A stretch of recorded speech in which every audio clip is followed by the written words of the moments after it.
Así es, Mariela, muy buenos días. Y se ha quedado el diputado Facundo Moyano, a quien le agradecemos muchísimo. Él ha votado por el no en este presupuesto 2019 y nos va a hacer un balance acerca de lo que fue esta votación en esta jornada. ¿Esperabas estos números?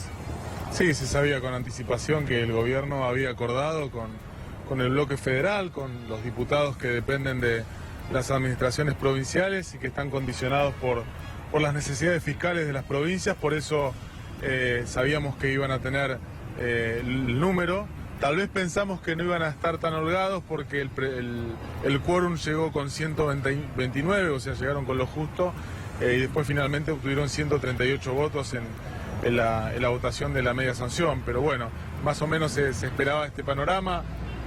Lo que era importante es dejar clara la posición de nuestro bloque, del bloque Red Bull Argentina, que desde un principio, cuando empezó el tratamiento, jamás especulamos y siempre dijimos que nuestra posición era de rechazo. Mariela, el diputado ya te está escuchando. ¿Qué tal? Facundo Moyano, Mariela Fernández te saluda, buenos días. Preguntarte cómo viviste vos esta sesión maratónica, porque arrancaron ayer, terminaron, mira, ya de día prácticamente, y también cómo se vivió dentro del recinto estos disturbios que se dieron pos los disturbios que se estaban dando fuera del Congreso de la Nación, ¿no? Esta cosa álgida que se terminó trasladando lamentablemente adentro de la Cámara.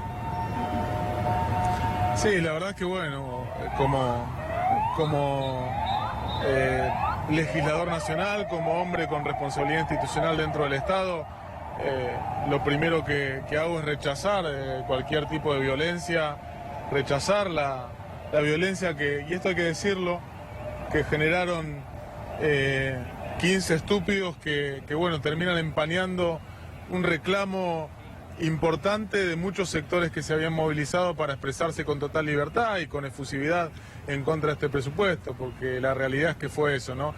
Y después, por supuesto, rechazar y repudiar el accionar represivo de la policía contra gente que no tenía absolutamente nada que ver con la provocación iniciada por 15 tipos con la cara tapada, porque realmente, así como pasó con la reforma previsional, o sea, una movilización masiva de gente que con total libertad y en democracia, y si bien con efusividad, pero en paz, reclaman en contra de algo totalmente ilegítimo. Se generan estos hechos de violencia que después tienen un correlato dentro del Congreso, ¿no? Que también, por supuesto, no tenemos que desear que estas cosas se sigan pasando, se sigan suscitando, porque le saca crédito a la política y bueno, termina ensuciando y no deja en realidad.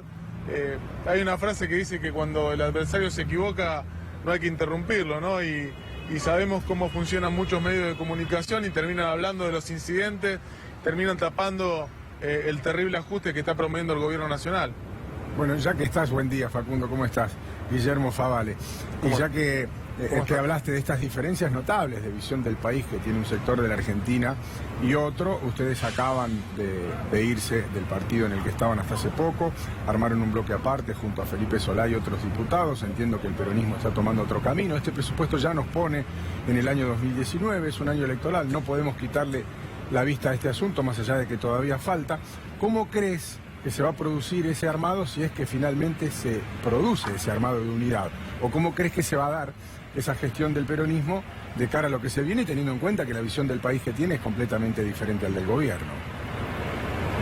Primero vamos a trabajar con mucho empeño, con mucho entusiasmo para lograr la unidad, porque sabemos que de la única manera que se le gana a Cambiemos, que es el proyecto del ajuste, y esto queda realmente claro por los resultados que ha tenido y que va a seguir teniendo, porque el rumbo no va a cambiar. No me sorprendo cuando muchos diputados de la oposición piden diálogo, el cambio de rumbo, una mirada más crítica. O sea, no podemos pedirle nada al gobierno, ya sabemos cuál es el camino, lo ratificó y lo va a seguir ratificando. De hecho, el presupuesto que se votó hoy es ratificar el camino de la recesión sobre la recesión, el ajuste sobre el ajuste, que inclusive hasta el Fondo Monetario Internacional dice que va a ser más la caída de la actividad económica.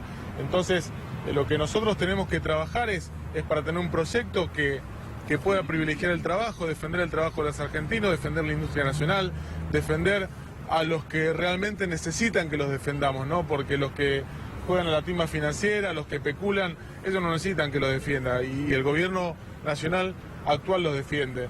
Nosotros creemos que se puede construir un proyecto de unidad de la oposición y que hasta en términos matemáticos es la única forma de ganarla Cambiemos. Y después tener claro cuál es el límite es Macri, el límite es Cambiemos, no podemos ponernos, y menos gente que ha participado hasta el último día del gobierno anterior, decir no, ahora no, esto no, o sea, negar al espacio que en términos objetivos es más representativo, me parece que es una falta de objetividad y también es hasta te podría decir torpeza política, ¿no? Acá tenemos que ganarle, más allá de las diferencias que podamos llegar a tener o que hayamos tenido, tenemos que intentar dejar de lado y unir a los dirigentes y después ver qué candidato surge, ¿no? Porque eso también es una cuestión que los medios de comunicación y muchos de la política intentan imponer, no, pero vos vas con este, pero vos vas con el otro. Mirá, eso es una cuestión que se va a definir el año que viene y tenemos que dar esa discusión cuando se tenga que dar esa discusión. Por supuesto que los espacios más representativos tendrán más fuerza para imponer a sus candidatos, pero bueno, eso merece toda una discusión y todo un proceso. Hoy estamos en un proceso donde los que tenemos algún tipo de responsabilidad política e institucional tenemos que dejar los egos y los intereses personales de lado, las ambiciones, y privilegiar un proyecto de país que le pueda mostrar a los argentinos que el único camino no es el ajuste, que es lo que intenta imponer el gobierno. El gobierno nacional le dice a la sociedad: el único camino es este, hay que hacer esto. ¿Por qué? Porque el gobierno anterior hizo esto, porque Turquía, porque los cuadernos, porque Estados Unidos, y la verdad que no es así. Nosotros creemos que hay un proyecto que puede devolver la esperanza a los argentinos y vamos a trabajar para eso. Ojalá lleguemos el año que viene a conseguirlo y no gobierne 4 años más Cambiemos, porque realmente, y hoy lo decía en mi discurso, realmente el gobierno que nos decía que si seguía el kirchnerismo íbamos a estar siendo Venezuela, nos está llevando cada vez más cerca de Venezuela, porque pasamos del 7º lugar en inflación en el mundo al 4º lugar, con solamente Sudán y Sudán del Sur y Venezuela arriba nuestro, un 50% de inflación. Hoy Ismael Bermúdez, economista de Clarín, decía que puede ser un 53%. Pasamos a estar primeros en la región en términos de salario mínimo vital y móvil en dólares. Si querés tomar el blue o el oficial, estamos primero igual, a estar en el lugar número 9, en el lugar número 10, ¿sabés qué país está? Venezuela. Entonces estamos más cerca de ser Venezuela hoy con Cambiemos que con el kirchnerismo. Pero bueno, esta es la situación en la que nos está llevando el gobierno. Y después la culpa la tiene la gente que quiere vivir mejor, que quiere vivir con más de lo que genera. Entonces creo que este relato que ha construido el gobierno con inteligencia, cuando ya no le alcanzó a echar la culpa al mundo, al gobierno anterior, le echa la culpa a los 70 años de peronismo. Creo que si sigue fracasando como está fracasando económicamente, va a terminar echando la culpa a Irigoyen, a San Martín, a Rosa, no sé. Pero lo que nosotros tenemos que mostrar a los argentinos con total entusiasmo y esperanza es que el camino no es el camino del ajuste. Hay otro camino y el camino es de defender a cada uno de los ciudadanos que se esfuerzan el día a día trabajando por un país mejor. Diputado, preguntarle, bueno, allí en la Cámara fue aprobada con media sanción, entonces con 138 votos a favor, 103 votos negativos y 8 abstenciones. ¿Qué cree usted que va a pasar ahora en el Senado, donde va a tratarse allí entonces este presupuesto para el próximo año? Mirá, así como los diputados que responden a los gobernadores tuvieron el condicionamiento de respetar los acuerdos de las cuentas de cada una de las provincias, las cuentas fiscales, los senadores dependen mucho más de las provincias, de los gobernadores, y yo creo que se va a replicar este acuerdo con ese sector. Por eso creo que este presupuesto va finalmente a tener curso. Igualmente lo que quiero decir es que con o sin presupuesto el ajuste iba a estar igual. Lo que hacía el presupuesto era sintetizar el acuerdo con el Fondo Monetario Internacional e inclusive esto no quiero desalentar ni generar más angustia a los argentinos, pero inclusive la recesión va a ser peor y el ajuste va a ser peor de lo que establece el presupuesto. Hasta el propio Fondo Monetario Internacional habla de que la caída del Producto Bruto no va a ser del 0,5 como plantea este presupuesto, sino que va a ser del 1,6. Y la inflación seguramente también va a ser más alta de ese 23% de inflación acumulada que prevé este presupuesto.